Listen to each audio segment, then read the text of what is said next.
Good morning from Guam.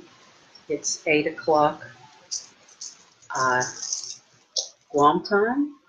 It must be, hi, sweetheart. Hi, Ann. It is 11 o'clock New Zealand time. It is likely 6 p.m. Eastern Standard Time in America. And I'm going to go live today. And we're going to do a little bit of movement around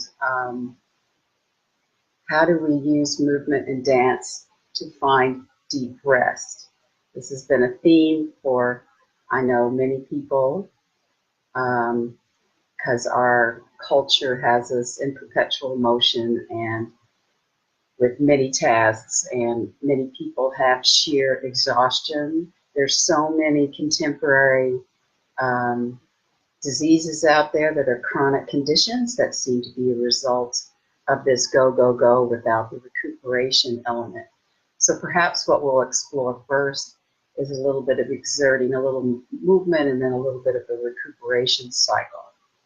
And I have to share that the most exhausted I ever was when I was a graduate student at New York City, because I was dealing with not only the learning, but the uncovering of the personal material, living off of coffee, studying, writing papers, going to, doing clinical work. So all kinds of material emerging, being in personal therapy. It was quite a overwhelming experience for me. And I have to say that even being a new mom, I wasn't nearly as exhausted as that, honestly. I think I was just healthier when I was a new mom, and that contributed to my ability to cope better with the exhaustion. And certainly, I would have had some exhaustion as a new parent. But really, the time in my life that was craziest was definitely when I was a graduate student. So I think what I'll do is I'll just move back from the camera, and I want to remind you that you do as little or as much as you feel comfortable doing. So much of um, imagining rest is just, exhaustion, plop into the floor. But we often, we just, uh, it's just a complete, there's like just dropping into the weight of the floor without finding how do we transition into that space, because so many people are exhausted these days, but then they can't sleep as well. So how do we find ways to unwind? So let's just start to warm up the body, whatever way you like to warm up the body. It can be, doing the pattern of tapping the body. It can be just finding a rhythm that helps you warm up the body, or it can be just working through some body parts. So there's many ways to warm up the body. Sometimes you want to go into the spine a little bit to just start to wake up. And for me, it's early morning, so I am, although I've been up for a little while, I haven't done any of my movement practices really. So I myself am starting to warm up the body. So just give yourself a little bit of space in whatever way you like to warm up the body. Sometimes warming up the body is playing with space, diagonals, finding maybe a little bit of spiraling through the body so that you're starting to connect the body parts. So whatever it is that helps you really connect into your body.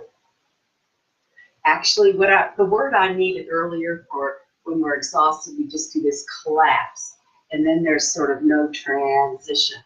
So hopefully today, maybe you'll find some more movement in your experience to allow yourself easier winding down transitions.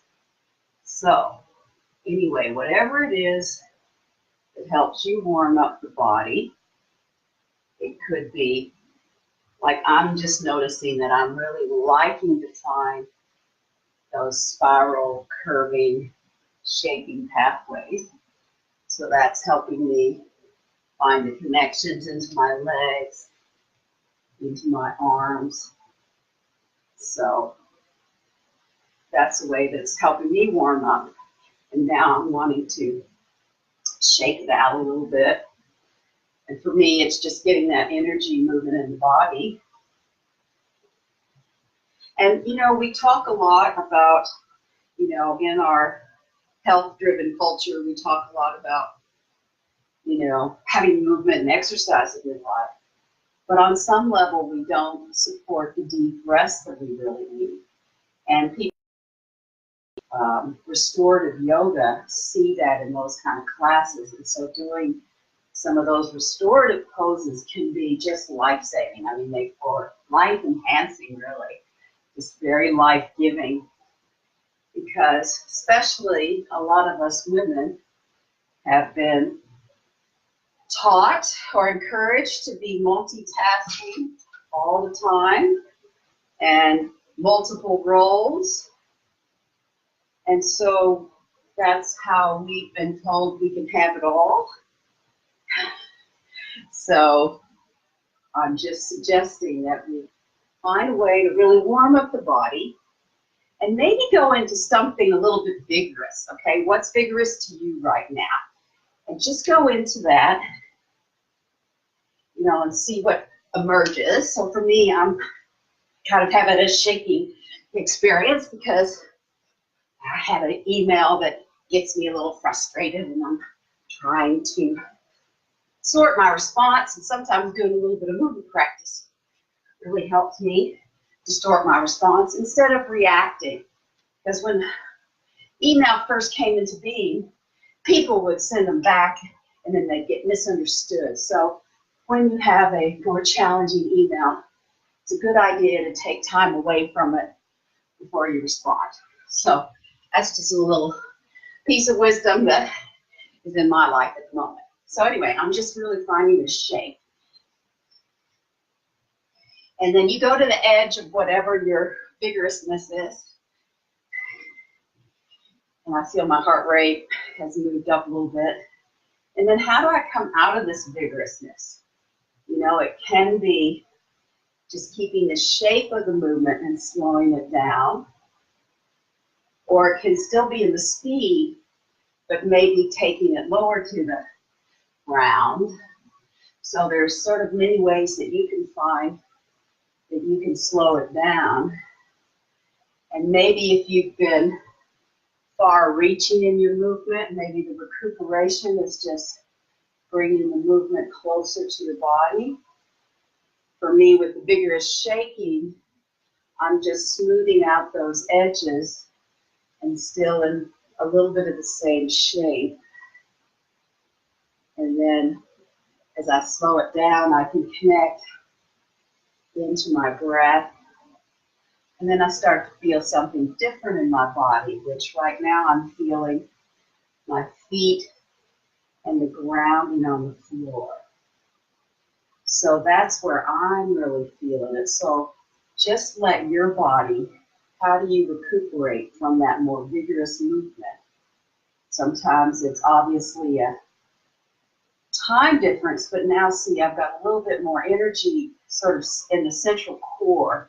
And so that's where I'm going in this recuperative aspect, is that little central core movement. So the time might still have some speed to it, but the shape of the movement is closer to the body. So those are just a few ideas where you can find that recuperation. And so now that I've done a little bit of recuperation, you know, what happens if I, or if we just slow it down for a minute, and you can have a little bit of movement, because we always have movement as long as we have breath, and just notice where you are at the moment. Where are you in the state of energy? Where are you in the state of relaxation? Where are you in the state of readiness or unwinding of the day. So where are you in your day? Because for me, it's morning, and I will go and do more of a practice, more vigorous movement after this. But right now, I'm just feeling into my feet and ground and my center line. So those are good places to go to, coming into your the center of your core and that length in the spine, and then feeling that firmness in the legs.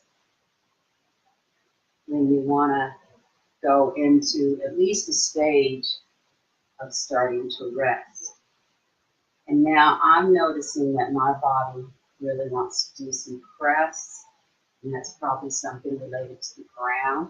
So I've been standing, and then one of the transitions from movement, of course, is that ability to then take, I think I read something the other day that what keeps us healthy is being able to get from the ground up to standing. Now, isn't that really interesting? I can't remember the exact words or quote, but it was something about getting off the floor. So being into dance, that's one place that we work, one place that we move. So if we take that standing and bring it now more to a mid-level.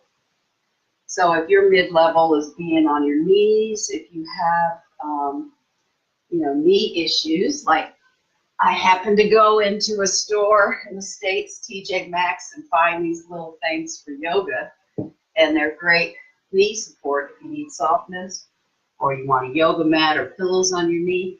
So you can either be at this level, or if it's easier for you just to be sitting, be at that level. So whatever mid-level means to you. And now what I'm finding in my movement, again, is a little bit of that spatial diagonal feel that I want to move. And so this is where I'm kind of moving a lower upper pattern. Now you might find something different. You might find that you want to stabilize your upper body and really move your lower body.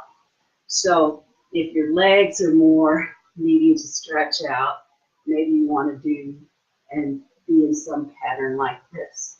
So that's one idea, or you can bring them together. So for me, I love being on the floor and kind of rolling around. That maybe you have some other needs. Maybe you want to just be sitting and moving from that sitting space, because you can always sit, with the legs out, legs in, wherever you feel stable and it feels right for your body. So I'm still feeling into my body that I really want to feel that connection into the totality of my body. So that's why the diagonals are nice. So I like feeling into a little bit of the side stretching, really using those curves in my body, really coming up. Maybe you'd like to lift the pelvis off even and just shaking it. So then there's stability in your arms, your hands, your feet, and then you just, shake through or move through your torso and pelvis. So there's many possibilities here at this level. And then how do we take the transition from the mid-level and go to the floor? So everybody's a little bit different. You can try to follow your spine.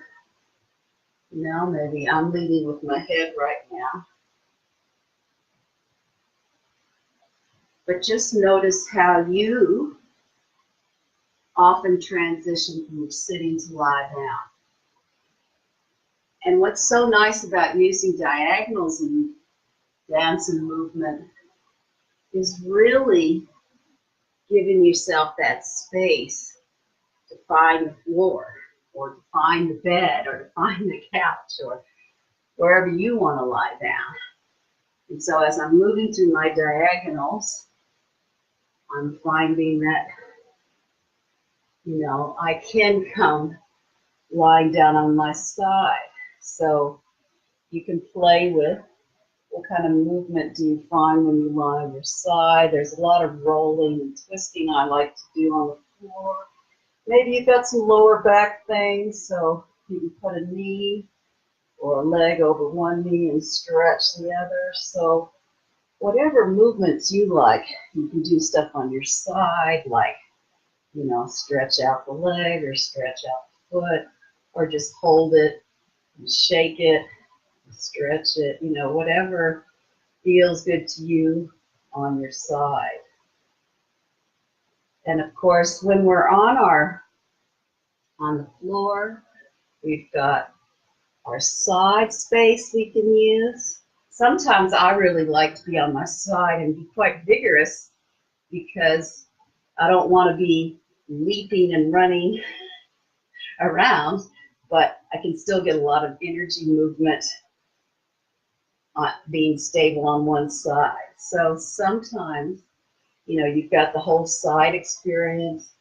You've got laying on your belly, stretching the legs. There's yoga poses from there if you like those. And then there's also laying on the back. But, maybe this feels a little too open or vulnerable for you. So you can play with moving on the floor however you like it. And of course, I'm bringing that other level too. And again, those diagonals are really helpful in those positions. I'm going to wrap this up pretty soon. So I'm just going to slow down my movement and just find what's it like to lie on my side. Can I find what's my breath doing? Can I find support in the floor? So when we're looking for spaces of deep rest, can I just appreciate the floor for holding and supporting me? Maybe you want to put a pillow under your head. I find it's nice to do a little curve in the spine here, bending the knees up, and then just breathing. And you can get as comfortable here as you want. You can take, since I just have these around, although I could get some pillows off the couch, you can take pillows between your knees. You can put something under your head on your arm and really get yourself comfortable. You can imagine creating yourself a cocoon if that works for you. Blankets, depending on if you're a warm climate or a hot climate. I'm in a hot climate, so for me to rest is usually in air conditioning. Although I love sleeping on the beach. The beach with the sound of the waves is a great place for me to nap. But that might not work for you, it works for me. So we all have different places. So if you're trying to really wind down from the day or at any time, have some deep breath. One place you can really focus on softening is your face. You could use your hands to rest on your face and soften. If that works, another nice thing to do is putting your hands right into the eyes with your eyes closed so that it softens the eye socket. So there's many ways for you, and noticing your jaw. We hold a lot of tension in our jaw. So can you really let go into the jaw? So that's a great place. And if you haven't found any deep rest or relaxation here, that's okay. It's practice. Everything's a little bit of practice. And because this is getting a little bit longer than I expected, I'm just going to wrap it up now. And hopefully you have found something in this. Hello, Mary. Something in this video that gives you a sense of how you might find deep rest when you need it. So thank you for joining me. Well, Gandalf was off to the side. And have a beautiful evening, beautiful day. wherever you are in the world and your life. So many blessings.